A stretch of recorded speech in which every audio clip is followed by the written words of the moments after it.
The guard says to also not bring up the pineapple thing. What pineapple thing? Chevalier says. Oh no, she overheard some mention of it. The guard tells her it's really hard to describe with words, but really impressive. But he can draw it if she's that curious. That's one way to get thrown out of a church. Oh wow, you say. Thanks for the help, you two, but I gotta go. Yeah, I'll just be leaving now. I'll leave you guys to that. Bye. Yeah, just... You ask another guard for directions, and you find your way to the castle easily enough. Luckily, it's a pretty short walk from the chapel. It's been a long time since you've been in a castle. They are just as large and maze-like as you remember. So you've been in a castle before. Interesting. I wonder what she was in a castle for before. Because the only reason she'd be in one, with her phobia and all, is if either she wasn't afraid, as in didn't have the phobia yet, or if it was somehow related to her, like she had to be there for some reason. Huh. You ask another guard for directions and find your way to the castle, easily enough. Luckily, it's a pretty short walk from the chapel. It's been a long time since you've been in the castle. They're just as large and oh, I already read all of this.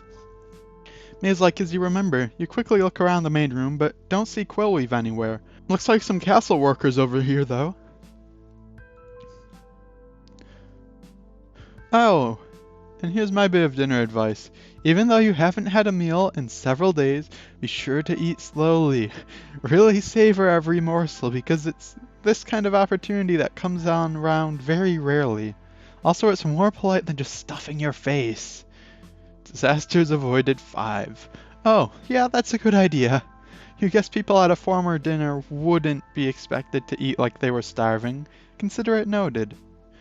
Politely greet the evidently very tall man in front of you. Possibly curtsy?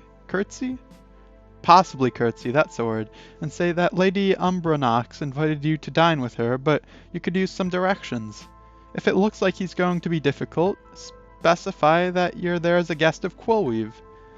You tell the seated man hello and attempt your best curtsy. You say that you're here for a formal dinner with the Countess at Quill-Weave's invitation. Would he perhaps know where the dinner room is? He heard Quill-Weave was bringing a guest, he says. Capital to meet you. What? I mean, I know, like, capital can be used as, like, a greeting, but I've never actually heard it used before. Like this. I'm confused. Capital to meet you. The dining room is directly through the door to the left, though you're a smidgen early. The guests typically don't arrive for another 10 minutes or so. It would be improper to show up before everyone else. There are plenty of seats out here, and you're welcome to wait. Katia, commence small talk. Watch this guy end up being like royalty, and she doesn't know it, so she's not afraid. And then she's gonna have like whiplash when it turns out that he's like the prince or something. And then like everything's going to go downhill because she's gonna be like, oh my gosh, I was talking to a... And then like panic attack starts, and then say hi and ask his name. By the way, have we exchanged introductions? I'm Katia Monaghan. Wait, is that the poison guy? I don't remember what the poison guy's face looked like. Is this the poison guy? The totally not Dark Brotherhood / Thieves Guild, just wanted to be there to buy some poisons for Argonian cuisine. The man sighs and introduces himself as the stranger, spelled with a capital S. You say that you're tempted to ask where that name came from, but in your experience, people with secrets are usually incredibly dangerous. The stranger commends you on the capital observation. He keeps saying capital. Oh gosh, I'm gonna have to like look up that word to figure out all of the ways it's actually used. In fact, give me a second. It can mean excellent, or it can be used to express approval, satisfaction, or delight. Okay, that's what I thought it was, but I honestly could not remember, because like, when Google says that this use of it is informal and dated, you know you probably should have no business knowing about it. You gesture for the strange, dangerous man to scoot over so you can share his seat. Commence with small talk. I like how he seems so tall, but then when Katia sits down, she's like just as tall as him. Actually, he's kind of like slouching his legs over to the side this way, and also slouching in general, whereas Caddy is just sitting straight back. So he still does have considerable height, but he just looks like he's the same height. Hello, Mr. Stranger. This is a lovely castle, isn't it? I've never met the Countess, but I assume that she is equally lovely. The stranger says yes. He sees her frequently, and she is pretty much his favorite Countess. Pretty much his favorite Countess. That implies that he knows a lot of Countesses, which definitely puts him somewhere on a royalty spectrum. He sounds like he spends a lot of time here. You ask the stranger if he is here to attend the dinner, or if he simply works at the castle. Neither, he says. When he's not on the road, he just likes to hang around in the throne room. You know, sit and stare at the capital piece of the capital piece of Countess all day long, with some extra emphasis on the last pluribus. Oh, you say that's not weird at all. You decide you'll just ignore the strange, dangerous man. Well, Trevia and the guard did you a valuable service in telling you what topics you shouldn't bring up. They nonetheless neglected to mention what you should do if by some horrid twist of fate you can no longer just smile and nod and answer questions, but you must instead provide a new conversation topic. I can't tell if this is him looking worried or him staring at someone over here. Good point. You guess you could just talk about yourself or your homeland, but bringing up your work history would probably not be good. Maybe you should come up with a cover story in case anyone asks. Oh, start lying. That's always fun. Lyings either lead to more lies, or you're a bad liar and it's incredibly obvious that you're lying and no one likes that.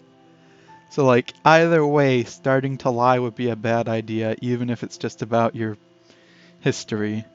What were those unmentionable topics again? No husband, no Imperial Legion for some reason. Talking about Hammerfell politics might be hard if you can't talk about the Legion, because they kind of run Hammerfell. Let's not get caught up in the web of lies, please. Thank you. Katia, stick to honesty. Say you don't want to talk about your work history because you like to stay mysterious. This is half truthful, and it will make you seem dangerous too. You know what? That's a good idea. You don't need a web of lies, and sounding mysterious might be nice. You are an interesting person. You came here from a foreign country with only dreams. You've explored ancient ruins while hunting for treasure. You fought dangerous monsters, and you acquired awesome magical fire powers. You have nothing to be ashamed of. If someone asks about an uncomfortable subject, like what you did for a living before you came to Cyrodiil, you'll just be mysterious about it. It'll make you look extra dangerous. Ask the stranger if he knows what exactly the Countess likes. Maybe you could bring one up if shit gets dull. Of course, dangerous is only cool if you're a good conversationalist. Remark to the stranger that he seems like someone who knows the Countess well. I mean, at least in one way or another. You want to make a good first impression in conversation, you tell him. What sort of things does the Countess really like? Darned if I know, says the stranger. I'll tell you one thing, though. That woman hates adventurers. You want to go travel the world? Explore places everyone said you couldn't explore or find a little excitement? Best keep it a secret from her. She'll just tell you to stop being a murder hobo and get a real job. Yeah, that just dashed all of Katia's conversations about how, yeah. Everything is setting this Countess up to be like a relatively nice person, but one that just specifically will not like Katia at all. And I can already tell it's gonna go great. Oh, you say. You'll keep that in mind. You hear Quilly's voice. Hey, Katia. Hey, capital S. Capital S. Capital stranger. Hey, you say back. Quill-Weave asks if you're ready for dinner. You say you're as ready as you're going to be. So capital is uppercase. So is S like his last name? Like his full name is Capital Stranger? And like that's his actual name and he wasn't just being mysterious? Hey, you say back, Quill-Weave asks if you're ready for dinner. You say you're as ready as you're going to be. She leads you to the dining room and points you towards the seats at the edge. You should take the left one if you're still worried about picking up the wrong drink, she says. Yeah, that way you don't have anyone next to you. So like me, I'm left-handed, so whenever I'm out at like a dining thing with someone sitting next to me, it's always an issue because right hands clashing with left hands just leads to bumping everywhere. She leads you into the dining room and points you towards the seat at the edge. You should take the left one if you're still worried about picking up the wrong drink, she says. You admit that has recently become the least of your concerns. In fact, you have something really important you have to tell her about, and you really should have told her earlier, but didn't know it would come up. She asks why it is. You explain that you have a pathological fear of countesses. Quill-Weave doesn't believe you at first. Is that even a thing you can have a fear of? Yes, you say. It's a very serious thing, and it's kind of a big deal. You've spent the last hour practicing and trying to get over this fear, but you just want to forewarn her that there still might be a small chance you totally flip out. Quill-Weave asks you please not to flip out. That would be kind of weird. You promise you'll try. The best thing to do would probably not be to not tell Katia who the Countess is, unless it's completely obvious, until she actually needs to know, because then there's a chance she'll end up talking to the Countess without even realizing it, and then if she talks to royalty without realizing they're royalty, and then actually has a good time talking with them, that might, help with the fear. Also, you kind of have nothing to talk about if anyone asks you. Also, I kind of have nothing to talk about if anyone asks me. Wow, that was the shortest page I've seen. May 21st. Okay, they were both on the same day. The going from page to page was just kind of for dramatic effect. Oh, and make sure that the clear drink is not vodka or something alcoholic. Better safe than sorry. You carefully sniff the clear liquid to make sure it is in fact regular water. That's not how you drink water. It's cute, but that's gonna get... Yep, clear, crisp, and refreshing. Especially after running all over town. Why, I do believe I see a lady getting ready to sit down. You should take your cues from Quill-Weave on how to behave here. Is that the Countess in the green dress in the background? You take note of the women approaching. Is that the Countess? No, Quill-Weave says. This is... Darahil. She's the Countess's steward. Oh. I actually went to, Kvatch. I mean... Is this Kvatch? Oh, where was this? I went to, the port town. I think it was Kvatch. I can't remember now off the top of my head. In Oblivion, and actually went and talked to a lot of the NPCs around it, so I could get a better feel of what the town was like. So like, I actually have met a lot of the stewardesses. I don't remember the Countess. I might. It might click once I see her, but I remember the stewardess. It was annoying, whenever I was trying to find the Countess to talk to them, the stewardess just kept being there instead, and I could never get anything done because all I could ever find was the stewardess. No, Quill-Weave says. This is Darahil. She's the Countess's steward. Darahil takes her seat in front of the incredibly flammable-looking curtain. You must be Quill-Weave's guest, she says, and welcomes you to the castle. You say thanks, and introduce yourself as Katia Monaghan. Darahil is sure Countess Umbranox will like to meet you, once she warms up a bit anyway. Quill-Weave explains that Darahil is pretty much in charge of everything here at the castle. She keeps the servants busy, and guards happy, the accounts balanced, technical stuff like that. Quill-Weave says Darahil is the best steward there is, and Darahil agrees that this is a completely true assessment. Wow, compliment. Over there is Baralorn, the castle mage. He tortures animals or something, I don't know. The man talking to him is Aaron, the blacksmith. They're all pretty nice and welcoming. You shouldn't have too much trouble being sociable here, Quill-Weave tells you.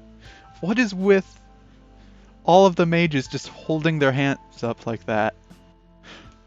I think I finally got the joke.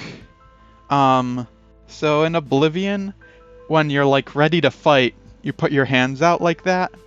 You either like draw your weapon up in front of your body, or if you're a mage, you put your hands up like that so that you're ready to cast a spell at any time.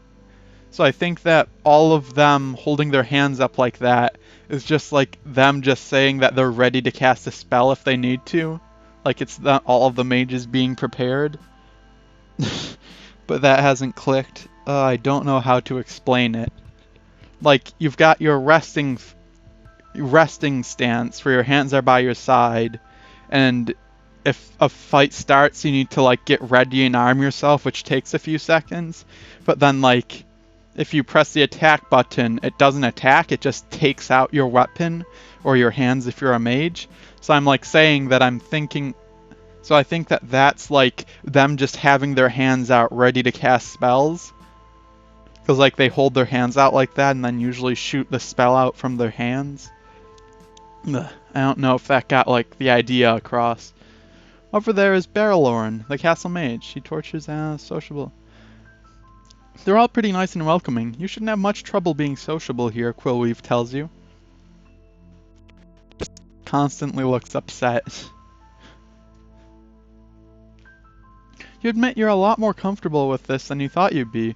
You were pretty nervous at first, not just because the Countess, but because you've never really been to a formal dinner before. This seems like it'll be a nice meal, and a good way to make some new connections. Anyways, if you thought Darahill was the Countess, you're sure you won't find the real Countess too scary or anything.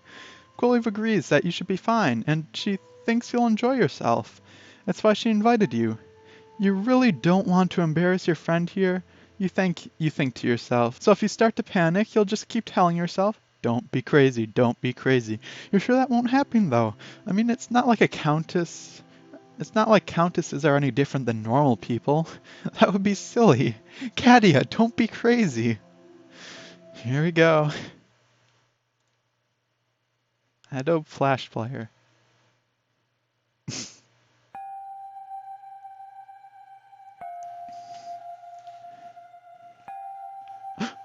Oh, is this the vampire? Wait, no. That's a different thing.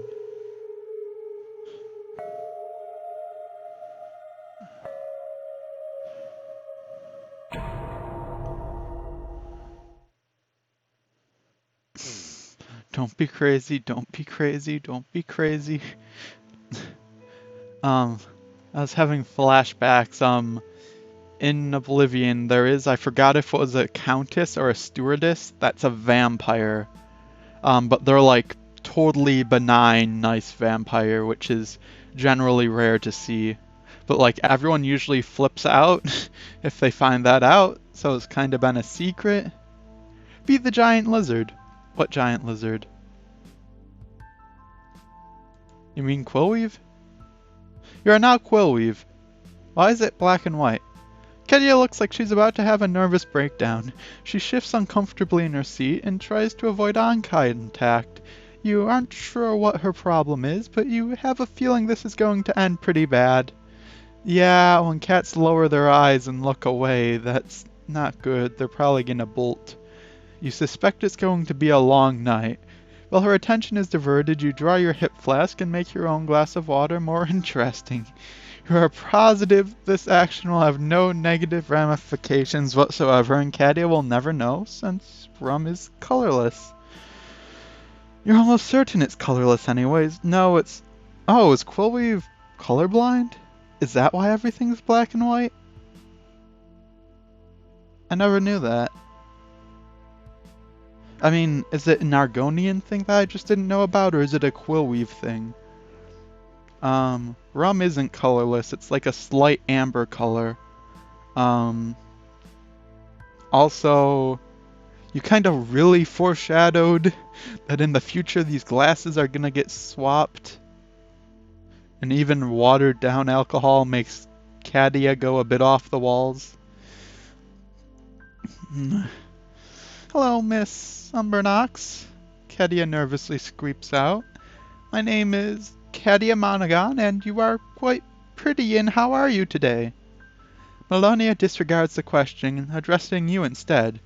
She must be the friend you mentioned. Please tell me it isn't the Khajiit from that little performance in the town square.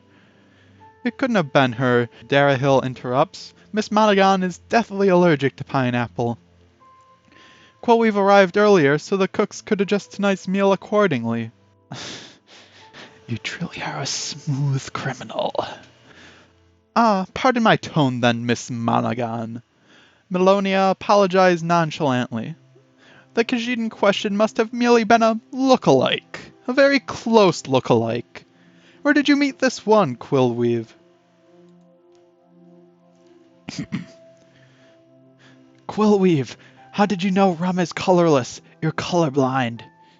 It's called clear rum. It stands to reason that it is clear, unless it's another misleading fake out like White Zinfandel. Also, perform experiment to see how much alcohol Katia takes to get drunk and therefore jiggy with the fruit. No. Well, you are a little curious exactly how much alcohol she can take before she starts... Excuse me. But it would be rather disrespectful to actually test this. You'll just keep a careful watch to make sure she doesn't accidentally drink your drink. In any case, the best lie is mostly true. You tell the Countess that Katia is a mage in training and needs a room to lodge. You let her stay at your home, and as rent you have her do your odd jobs. Katia just emigrated to Cyrodiil a few days ago, you explain. Oh, that's not the best thing to say to the Countess who hates adventurers, you explain to Melonia. She's planning on training as a mage as soon as she can afford it. For the time being, she runs errands for me in exchange for lodging. That's like got adventurer painted all over it, and we know that the Countess hates adventurers. I also don't think Katia really is 100% grasping what's going on. Melonia nods softly. Her eyes sit on Katia. Fair enough. You certainly make the most interesting friends, Quill-Weave. I do hope you found my town to be accommodating, Miss Monaghan. It's very well kept, and I've already made some friends at the Chapel and Mages Guild. You can tell Katia is struggling to maintain eye contact. She seems to be coping okay, though, and forcing herself to speak slower. It's a lot different from back home, but I'm adjusting okay so far, I think. I see. I've never really been to elsewhere myself, but I have heard it is much less civilized. Melona replies. I'm from Hammerfell, actually. Hey, Hammerfell represent! I haven't been back there in years, though. You from the coast? Sort of, I guess. Maybe my father was actually a steward for one of the nobles, but when I was pretty young, oh. My father was actually a steward for one of the nobles, but when I was pretty young. Oh. Did her father die? Is she gonna have like an edgy rogue background? She hesitates, glancing around and fiddling with her silverware in an attempt to look natural. Melona is still watching her. I guess I've started having some night terrors that made it hard for me to live in the castle, I guess, so we bought a farm and moved inland. Katia seems to be getting a little tense on this topic. You think you hear her humming a song to herself. That is so stupid and also sad. You're pretty sure she just piqued everyone's curiosity, though, and Melona is about to push this topic further. It might be time to intervene. Be a good friend, Quill-Weave. Intervene. Quill-Weave, tell everyone you're negotiating for the rights to Katia's story, and as such she is legally bound to keep quiet about it, so they can read it all in your next gripping drama about the lower class. It's quite a fascinating life story, actually. I'm negotiating for the rights so I can work it into my next book. Hopefully you won't mind if she keeps the more interesting parts under wraps so I can still surprise everyone. You are a smooth criminal. Just line. I think that... Wait, did she use the little fork? Wait, did Katia use the little fork? This is very important. Which fork did she grab?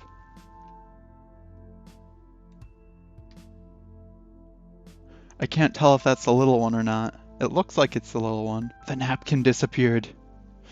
I think she grabbed the right fork. Um, it's quite a fascinating story, in fact. Oh wait, I already read that.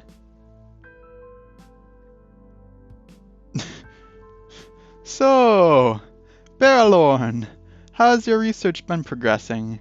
Darahill asks, moving the conversation onwards. You aren't sure what Katia was so afraid of back there, but at least she seems to have calmed down now that the pressure is off her. You wonder what's going through her heads right now. Katia. My voice is still quaky whenever I read her name. Katia. Imagine the Countess in her underwear. It always works. Hey guys, so that's where this episode's gonna be wrapping up. We just gotta look at some things through Quill-Weave's eyes, and Katia's not doing so hot. Anyways, in the next episode we'll get to see how some more of this blows over, as Katia tries to imagine people in a new light that might just calm her down a little bit at the very least. Anyways, thank you guys for watching, and I'll see you in the next episode. So, see ya.